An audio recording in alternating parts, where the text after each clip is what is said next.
하나님 말씀은 출애굽기 21장 12절에서 36절 말씀입니다. 출애굽기 21장 12절에서 36절까지 말씀을 교독하겠습니다. 사람을 쳐 죽인 자는 반드시 죽일 것이나 만일 사람이 고의적으로 한 것이 아니라 나 하나님이 사람을 그의 손에 넘긴 것이면 내가 그를 위하여 한 곳을 정하리니 그 사람이 그리로 도망할 것이며 사람이 그의 이웃을 고의로 죽였으면 너는 그를 내 제단에서라도 잡아내려 죽일지니라. 자기 아버지나 어머니를 치는 자는 반드시 죽일지니라. 사람을 납치한 자가 그 사람을 팔았든지 자기 수하에 두었든지 그를 반드시 죽일지니라. 자기의 아버지나 어머니를 저주하는 자는 반드시 죽일지니라. 사람이 서로 싸우다가 하나가 돌이나 주먹으로 그의 상대방을 쳤으나 그가 죽지 않고 자리에 누웠다가 지팡이를 짚고 일어나 걸으면 그를 친 자가 형벌은 면하되 그간의 손해를 배상하고 그가 완치되게 할 것이니라. 사람이 매로 그 남종이나 여종을 쳐서 당장에 죽으면 반드시 형벌을 받으려니와 그가 하루나 이틀을 연명하면 형벌을 면하리니 그는 상전의 재산임이라.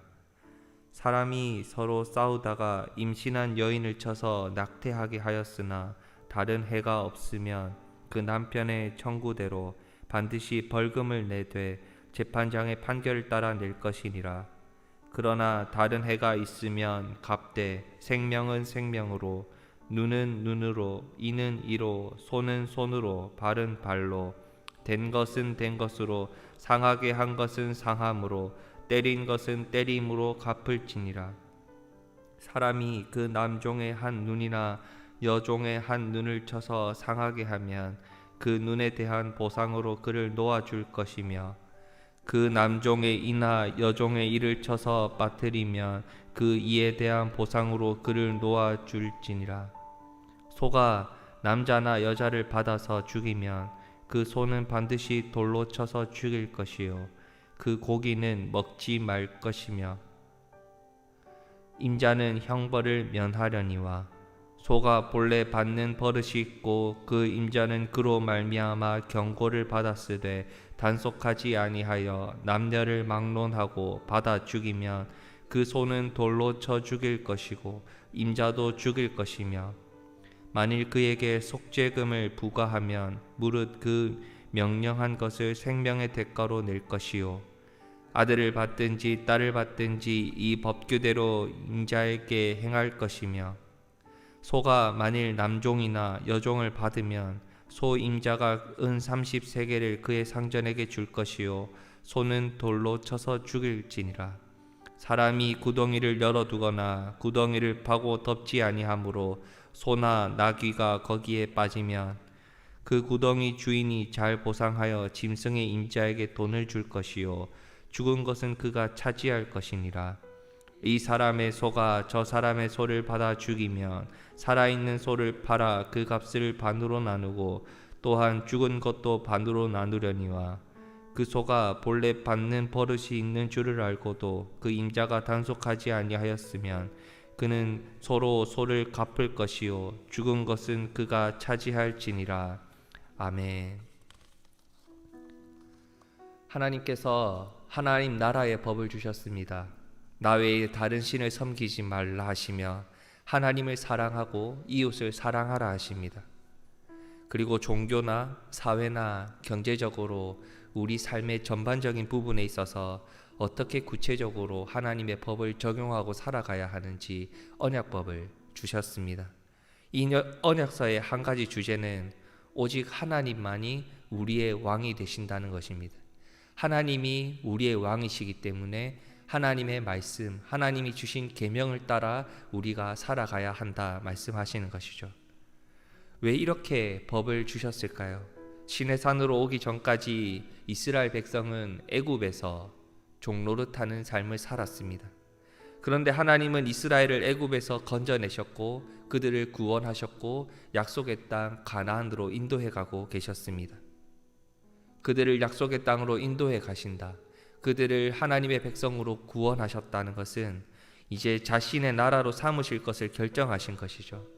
그래서 출애굽기 19장 5절에서 6절은 세계가 다 내게 속하였으니 너희가 내 말을 잘 듣고 내 언약을 지키면 너희는 모든 민족 중에서 내 소유가 되겠고 너희가 내게 대하여 제사장 나라가 되며 거룩한 백성이 되리라. 너는 이 말을 이스라엘 자손에게 전할지니라 라고 말씀을 하셨습니다. 애굽에서는 국민이 형성되었습니다. 그리고 가나안의 영토를 허락하셨죠. 나라가 세워지기 위한 세 가지 요건 중에 국민과 영토가 정해졌으니 이제 주권만 형성되면 되는 것입니다. 그래서 하나님께서는 시내산에서 법을 주시며 그 주권을 세워가셨고 오직 하나님께서 이 나라의 왕이 되심을, 하나님께서 온 세상의 왕이 되심을 하나하나 보여주시기 시작하셨습니다. 오늘 본문은 그 언약서 가운데서 폭행에 관한 법과 소가 사고 쳤을 때 주인으로서 어떻게 책임을 이렇게 져야 하는지를 다루고 있습니다. 이 메시지를 새벽 기도 시간에 하루를 시작하면서 우리가 어떻게 붙들어야 할까요? 운전을 하시거나 조수석에 앉아 있어서 보면 이 사람의 본성이 참 쉽게 드러난다는 것을 볼 수 있습니다. 그래서 오죽했으면 아무리 가까운 사이라도 부부라도 서로 운전 연수를 하지 말라고 하지 않습니까? TV CF에 이런 장면이 있었습니다. 갑자기 옆에 있던 차선에서 상대방이 깜빡이도 켜지 않고 갑자기 내 앞쪽으로 끼어드는 것입니다. 그래서 무작정 끼어들었다는 이유로 클락션을 빵빵 거리기도 하고 헤드라이트를 막 켜대면서 어떻게 이렇게 운전할 수 있냐고 소리치기 시작합니다. 그리고 상대방을 향해서 옆으로 가서 창문 내리라고 막 소리치니까 그 창문을 내렸던 그 자리에 누가 앉아 있었습니까? 장인어른과 장모님이 앉아있는 CF를 볼 수 있었습니다. 얼마나 낯뜨거웠을까요? 인간의 본성이 참으로 악하다는 것입니다. 오늘 본문은 23절에 보면 다른 해가 있으면 갚되 생명은 생명으로 라는 본문에서 중심 메시지를 전달하고 있습니다. 그런데 우리는 여기서 받은 만큼 갚아야 한다라는 것에 집중하는 것이 아니라 생명은 생명으로 라는 메시지 속에 하나님의 무슨 뜻이 있는지를 붙들 수 있어야 합니다. 그리스도인이라고 해서 운전 중에 갑자기 차가 끼어든다고 해서 사고가 날 뻔했다고 해서 내 차가 잠시 아무리 방어 운전을 했는데도 기스가 났다고 해서 무조건 기다려 줘야 되고 무조건 용서해 주어야 한다는 그러한 선함이 있었습니까? 아까 소개해드렸던 대로 이 CF가 왜 우리에게 크게 공감이 되는 이유가 무엇입니까? 남일 같지 않은 이유가 무엇이었습니까? 나도 그런 경험이 있었다면 웃으면서 지나갈 수 있는 이유가 무엇입니까? 인간의 본성이 너무나도 악하기 때문입니다. 우리가 아무리 그리스도인이라도 살아가면서 순간순간 올라오는 인간의 본성을 우리가 너무나도 잘 알고 그 본성이 너무나도 악하다는 것을 잘 알기 때문에 우리가 아무리 그리스도인이라도 오른뺨을 맞았다고 해서 왼뺨을 내어주는 것이 아니라 가끔은 우리도 살아가면서 오른뺨을 한 대 맞으면 그 사람에게 2대 3대 더 때리고 싶은 마음이 올라온다라는 것을 너무나도 잘 알고 있지 않습니까? 그래서 하나님께서는 이 언약서를 하나님의 자녀들에게 주신 것입니다.